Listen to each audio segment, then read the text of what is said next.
In today's video, we are going to attempt to replicate a Wendy's Frosty.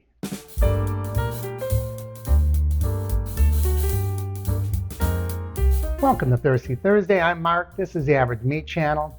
And usually when you meet me here, I'm making an alcoholic beverage, but today we're going to try to replicate a Wendy's Frosty at home. Now, it has been a long time since I've been to Wendy's. When I say a long time, it could be 10, 15 years. But this week, I went to Wendy's and I got myself a Frosty. Since then, I went back 2 times. These things are delicious. But one of them I brought home. I didn't finish it. I put it in my freezer. And you know what it's like. If you put ice cream, it melts and you try to get it back again. It just does not work. But surprisingly, this Frosty came right back. And I thought, there's something more to this. So I did a little research and I found there are a lot of Frosty recipes that you can make at home online. So I found one that I thought would be really simple. We're going to put it to the test here. I've not done it before. Like a lot of things we make here in the Tiki Bar, this is my first time doing it. And actually I had to take several recipes and figure out the one I thought would work best and size it down a little bit so it would make one drink or close to one drink. So for today's recipe, we are going to use chocolate milk, Cool Whip, and sweetened condensed milk. So I'm just guessing on some of the ratios here. We'll see how they work. I don't think that I have to really use a blender for this. I'm just going to mix this up with a whisk. All of these ingredients are really soft. I think it's going to work. So let's give it a shot. So we are going to start with the chocolate milk. My initial thought is this chocolate Frosty is not going to be real dark. You can see how dark brown this is. My chocolate milk alone isn't even this dark. So we're going to find out. But we're going to use 2 cups of chocolate milk. There we go, 2 cups chocolate milk. That almost fills up what I'm using as a mixing bowl. Then we're going to use, well, let's go with the Cool Whip first. That'll be easier. Yeah, Cool Whip. Cool Whip. Cool Whip. Cool Whip. Cool Whip. We got a problem with that sweetened condensed milk. You'll see what it is in a minute. All right. Now, when I bought this Cool Whip in the store, it was in the frozen compartment. So I put this in my refrigerator for a while. I got out and I opened it up, turned my back for a moment, and my cat Max had already decided he wanted to get a taste of it. That's all right. I took that part out. 3/4 of a cup of Cool Whip. Yeah, Cool Whip. Maybe I'll let Maxie lick that out. And finally, we're going to use about 1/3 of a cup of sweetened condensed milk. Now look at this. This does not have a pull top or any way to get this open. So I went searching. I thought the only thing that could open this is the old-fashioned church key can opener, you know, like our grandfathers used when they drank beer. Can you believe I found one? I had one in my bar supplies. So we're going to pop this open. I don't want it to go over everything. Boy, it's been a long time since I used one of these. And I seem to remember if you poke another hole in the back, it'll get it to pour more smoothly. Because there's nothing smooth about sweetened condensed milk. So I think I'm going to use the magic of video to go a little forward in time. You know, the sweetened condensed milk is really what's going to give it sweetness, and it's going to thicken it up, and it's also going to do that without adding a lot of extra liquid to this. So we're going to pour that all in. Yeah, this is looking pretty good so far. Like I said, I am going to be surprised if it turns out being as dark as the regular Frosty. All right, that looks pretty good.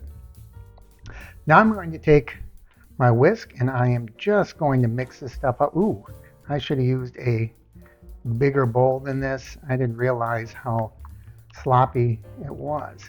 Now the funny thing is my cat is just down below. I think he knows something's going on here. I hope he doesn't jump up. Max, no, don't jump.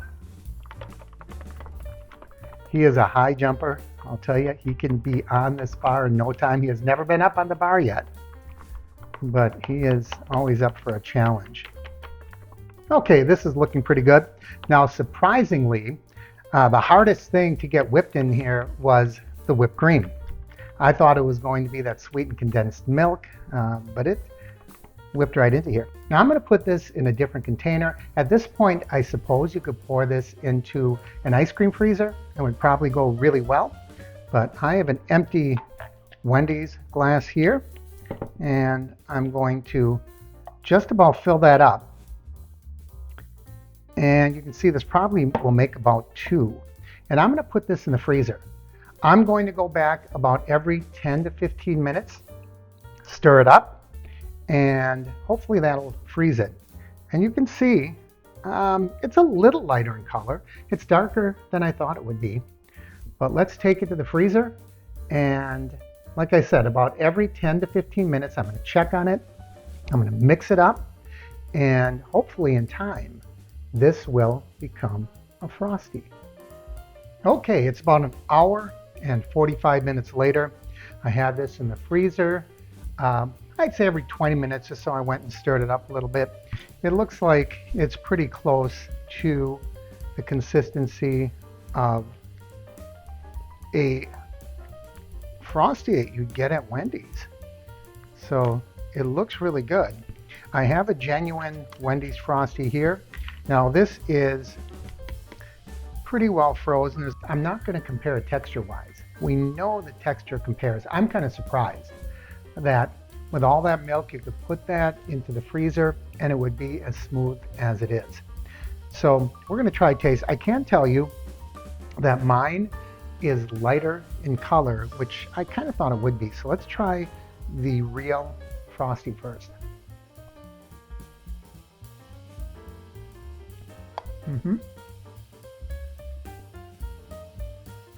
Very smooth, very chocolatey. Let's try I made it home.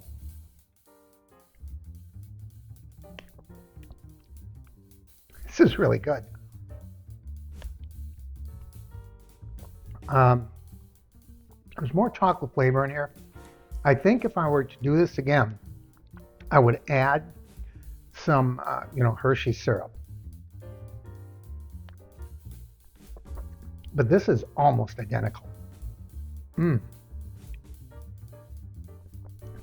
I can't believe how close this is. I think, maybe a tablespoon of Hershey syrup in here and it would be a dead-on match. Okay, what I'm going to do next, I'm going to compare the 3 ingredients. The price, I haven't done it yet, so I'll just put it as a graphic on the screen. The price, and I'll break it down compared to 1 medium-sized Frosty. I made 2 from that recipe, and based on everything I bought, I have to believe that I could make a dozen or more. I know these cost about $3.50, so do the math. We're looking at something like 40 bucks, right? I'm sure I didn't pay that much for the ingredients, and on top of that, we didn't have to drive a car to Wendy's and go through the drive-thru. I'm going to put a lid on this one. I'll finish this one. Still have another one in the freezer. I think you should give it a try. It's easy. You only need 3 ingredients and it tastes really good. I'm surprised how smooth it is. Thanks for watching, everyone. As always, I encourage you to like and share the videos. Leave your comments down below. If you haven't already, please subscribe. And we'll see you here next time on the Average Meat Channel.